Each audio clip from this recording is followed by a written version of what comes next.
নিয়ে আসলাম দুর্দান্ত স্বাদের কুমড়ো ফুলের পাকোড়া। আসসালামু আলাইকুম এভরিওয়ান। আমি নাসরিন সুলতানা মিন্না, সিরাজগঞ্জের মেয়ে। আমার রান্নাঘরে আপনাদের সবাইকে স্বাগত জানাচ্ছি। রান্নার সাথেই থাকবেন। খুবই সহজ এতে পাকোড়াগুলো বানিয়েছি। আশা করি সবার ভালো লাগবে। খুবই মজার এই পাকোড়া। পাকোড়া বানানোর জন্য কুমড়ো ফুল প্রয়োজন। এই যে এভাবে করে যখন শাক আসে বাসায় তখন কিন্তু আমি পাকোড়াগুলো বানিয়ে নিই। সবগুলো কুমড়ো ফুল আমি উঠিয়ে নিলাম এভাবে করে। এই ফুলগুলো সবসময় পাওয়া যায় না আসলে। আমি আজকে পেয়ে গেছি, একদম ডাঁটি সহ শাকগুলো ছিল। তো এভাবে করে সবগুলো শাক সুন্দর করে পানিতে ভিজিয়ে তারপরে আমি একটু ছেঁকে নিচ্ছি যেন পানিটা ঝরে যায়। ছাঁকনির মধ্যে রেখে দিলাম এভাবে করে।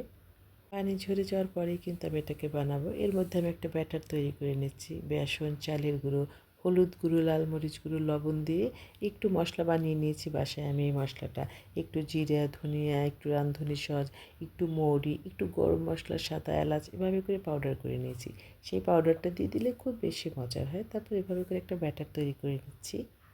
এই ব্যাটারটা কিন্তু খুব পাতলা হওয়া যাবে না, আবার একদম ঘন না। টেক্সচারটা এরকম হবে, এরকম হলে বেশি ভালো হয়। এটা চেক করে নেবেন। অল্প অল্প করে পানি দিয়ে বানাতে হয়। সাথে আমি দিয়ে দিলাম এখন কড়াইয়ে কিন্তু তেল। সয়াবিন তেল দিয়ে করব, এটা সয়াবিন তেল দিয়ে বেশি ভালো হয়। এখন ফুলগুলো ব্যাটারে চুবিয়ে চুবিয়ে তেলের মধ্যে ভেজে নেব মিডিয়াম আঁচে। বেশি চুলোর আঁচ হলে কিন্তু পুড়ে যাবে। মিডিয়াম আঁচে উল্টে উল্টে এই পাকোড়াগুলো ভেজে নিতে হবে। কী যে মজার হয় এই পাকোড়াগুলো, কী বলবো। বাইরে ঝুম বৃষ্টি হচ্ছে, ভাবলাম একটু পাকোড়াটা করে নিই। যেহেতু কুমড়ো ফুল পেয়েছি, সবসময় তো কুমড়ো ফুল পাওয়া যায় না। বৃষ্টির দিনে এরকম মুচমুচে পাকোড়া আর চা কফি যদি থাকে তাহলে তো কথাই নেই, একেবারে দুর্দান্ত হয়ে যায়। এদিকে এই পাকোড়াটা কিন্তু আমার মায়ের ভীষণ পছন্দ। গরম গরম ভাতে মা ভীষণ পছন্দ করেন। তো আমিও আজকে সেই সুযোগে করে নিলাম। আসলে এই কুমড়ো ফুলগুলো এখন সেভাবে পাওয়া যায় না। এটা গ্রাম বাংলার একটা ঐতিহ্য আসলে। যারা গ্রামে আছেন তারা সবসময়ই পান। কিন্তু আমরা যারা মফস্বল শহরে থাকি বা যারা অন্য বড় শহরে থাকেন তাদের জন্য এটা আসলে একটা দুর্লভ।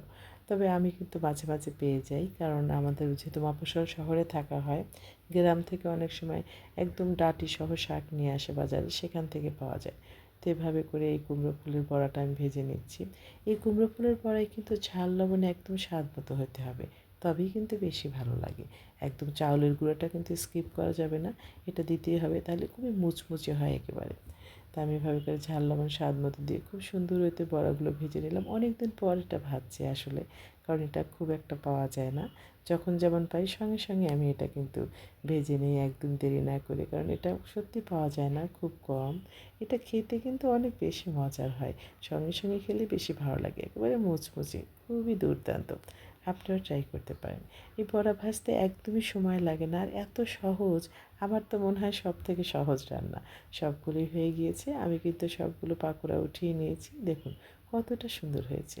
আমার এরকম সহজ সুন্দর খাবার যদি ভালো লাগে পেজ ফলো করতে পারেন। আজ বিদায় নিচ্ছি। সুস্থ থাকবেন, ভালো থাকবেন। আল্লাহ হাফিজ।